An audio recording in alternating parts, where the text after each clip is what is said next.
ब्रह्मा गुरु विष्णु गुरुदेवो महेश्वरा गुरु साक्षात् परब्रह्मा तस्मै श्री गुरुवे नमः। गुरु दक्षिणामूर्ति भगवान तिरुवडिगल पोற்றி போற்றி।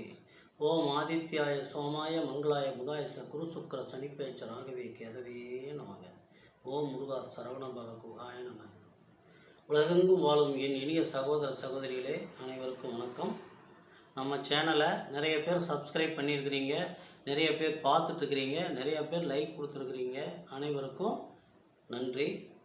இன்றைக்கி நாம் இந்த பதிவில் என்ன பார்க்க போகிறோம்னா 2024 மார்ச் மாதத்திற்குண்டான கடக ராசிக்குண்டான ராசி பலன்களை இப்போ பார்க்குறோம்।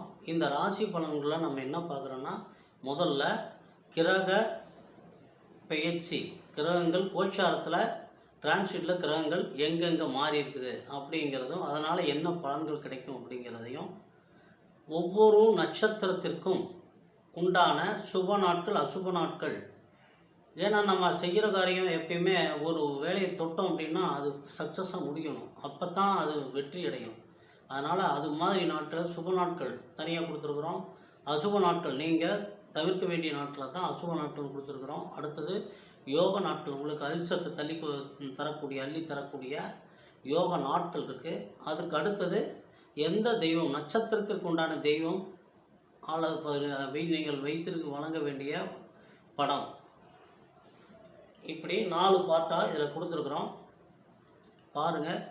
முதல்ல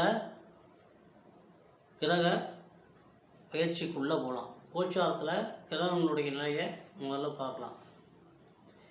இப்போ கடகராசிக்கு 2க்கு உண்டான சூரிய பகவான் 14ஆம் தேதி வரைக்கும் உங்கள் ராசிக்கு 8ஆம் இடத்துல இருக்கிறார், ராசிக்கு 8ஆம் இடத்துல। அப்போ 14ஆம் தேதி வரைக்கும் தனஸ்தானாதிபதி 8ஆம் இடத்துல பகைஸ்தானத்தில் மறைஞ்சிருக்கிறார்। அப்புறம் 14ஆம் தேதியிலிருந்து இந்த மாத கடைசி வரைக்கும், இந்த மார்ச் மாத கடைசி வரைக்கும் உங்களுடைய பாக்கியஸ்தானத்திற்கு வந்துடுறார்। அப்போ பாதி மாதத்துக்கு மேலே உங்களுடைய தனதாரகன் பாகிஸ்தானத்துக்கு வர்றதுனால அருமையான ஒரு அமைப்பு இருக்குது। அதுக்கு அடுத்தது பார்த்திங்கன்னா, உங்கள் ராசிக்கு 2க்கும் 11க்கும் உண்டான புதன், 2க்கும் 11க்கும் உண்டான புதன் இப்போது 7ஆம் தேதி வரைக்கும் கும்பத்திலையும், 7ஆம் தேதிக்கு மேலே மீனத்துக்கும் பயிற்சி ஆகிறார்। அப்புறம் 25/3க்கு பின்னாடி மேசத்துக்கு பயிற்சி ஆகிறார்। ஆக 7ஆம் தேதியிலிருந்து 25ஆம் தேதி வரைக்கும் 2க்கும் 11க்கும் உண்டான புதன் மீனத்தில் இருக்கிறாரு। மீனத்தில் அவர் நீச்சம் அடைகிறார்। அவர் நீச்சம் அடைகிறதுனால புதன் சார்ந்த விஷயங்கள் எல்லாமே நீங்கள் கொஞ்சம் ஜாக்கிரதையாக கையாளணும்।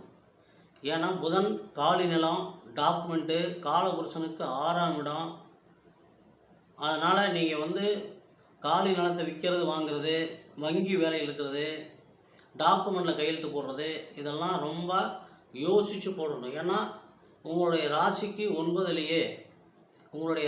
9ஆம் இடத்துல சூரியனோட ராகுவும் சேர்ந்துருவார்।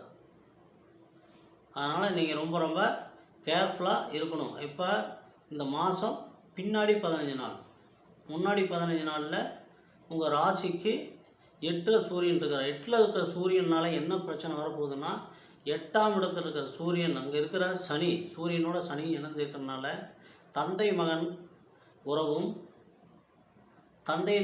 தந்தை மகள் உறவும் அங்கே பாதிக்கப்படுகிறது।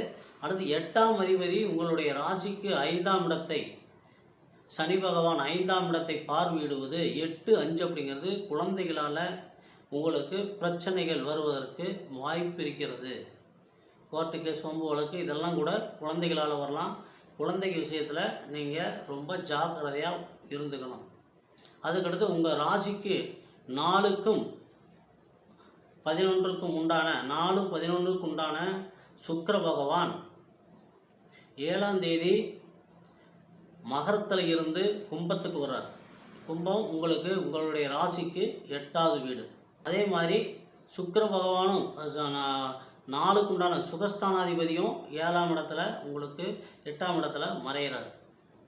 ஆக இந்த மாதம் முன்னாள் பாதி மாதம், அதாவது 15ஆம் தேதி வரைக்கும் அப்படின்னு வச்சுட்டோம்னா, இந்த முதல் 15 நாட்கள் சற்று உங்களுக்கு சிரமமான நாட்கள். 15க்கு மேலே உங்களுக்கு உங்களுடைய ராசிக்கு 2ஆம் அதிபதி ராசிக்கு 9ஆம் இடத்திற்கு வந்து விடுகிறார்.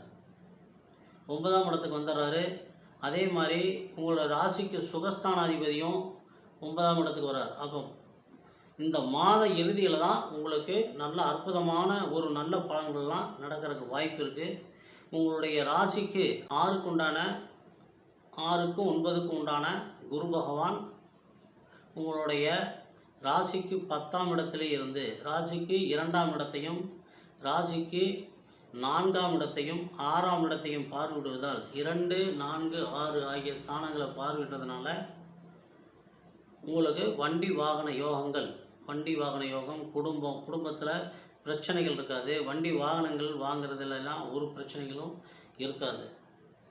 அதனால் நீங்கள் கொஞ்சம் எச்சரிக்கையாக குழந்தைகள் விஷயத்தில், டாக்குமெண்ட் விஷயத்துலாம் நீங்கள் கொஞ்சம் இந்த மாதம் ரொம்ப எச்சரிக்கையாக இருக்க வேண்டிய ஒரு மாதமாகவே இந்த மாதம் இருக்கிறது. சரி நேயர்களே, அடுத்தது நம்ம புனர்பூச 4ஆம் பாதத்தில் பிறந்தவங்களுக்கான சுப நாட்களை பார்க்கலாம்.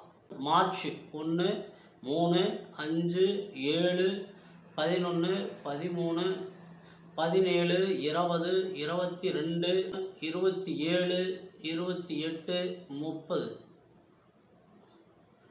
அடுத்தது அசுப நாட்கள் மார்ச் 8, 9, 13, 26. யோக நாட்கள் மார்ச் 5, 7. நீங்கள் வழிபட வேண்டிய தெய்வம் சீர்காழி சட்டநாதர். நீங்கள் படமாக வச்சு வழிபட வேண்டியது உங்கள் பாக்கெட்டில் எப்பயுமே வச்சுக்கிறது உண்டு, அல்லது வீட்டில் வச்சுருக்கிறது ராமர் பட்டாபிஷேக படம் உங்களுக்கு சிறந்த உயர்வை தரும். அதுக்கு அடுத்தது பூச நட்சத்திரம் பிறந்தவங்களுக்கான சுப நாட்கள் மார்ச் 1, 4, 6, 8, 9, 12, 16, 18, 21, 23, 26, 29, 31. அசுப நாட்கள் மார்ச் 10, 14, 27. யோக நாட்கள் மார்ச் 6, 8. உங்களுக்கு உண்டான தெய்வம் அப்படின்னா தட்சிணாமூர்த்தி வழிபாடும் ஜெய்வ சமாதி வழிபாடும் பூச நட்சத்திரக்காரங்களுக்கு மிக மிக சிறப்பு. நீங்கள் கையில் வைத்திருக்க வேண்டிய படம் சாய்பாபா படம் அல்லது அம்பு படம். இந்த ரெண்டையில் ஏதாவது ஒன்றையாவது நீங்கள் கையில் வச்சுருந்தீங்கன்னா உங்களுக்கு எந்த பிரச்சனைகளும் வராது. உயர்வு தானாகவே கிடைக்கும். வாழ்க்கையில் உயர்வு தானாகவே கிடைக்கும். அதுக்கு அடுத்தது ஆயில்யத்தில் சுப நாட்கள், ஆயில் நட்சத்திரம் பிறந்தவங்களுக்கான சுப நாட்கள் மார்ச் 2, 3, 5, 7, 8, 10, 13, 17, 19, 22, 25, 27, 29, 30. அசுப நாட்கள் மார்ச் 1, 9, 11, 15, 28. யோக நாட்கள் மார்ச் 7, 8. நீங்கள் வழிபட வேண்டிய தெய்வம் மகாவிஷ்ணு ஆதிசேஷன். நன்றி நேயர்களே. உங்களுக்கு இந்த பதிவு பிடிச்சிருந்ததுன்னா லைக் பண்ணுங்கள், சப்ஸ்கிரைப் பண்ணுங்கள். மீண்டும் அடுத்த பதிவில் சந்திக்கும் வரை எல்லாம் வல்ல எம்பெருமான் உங்களுக்கு அனைத்து வளங்களையும் நலங்களையும் வாரி வழங்க வேண்டும் என்று கேட்டு இறைவனை வேண்டி இந்த பதிவினை நிறைவு செய்கிறேன். நன்றி.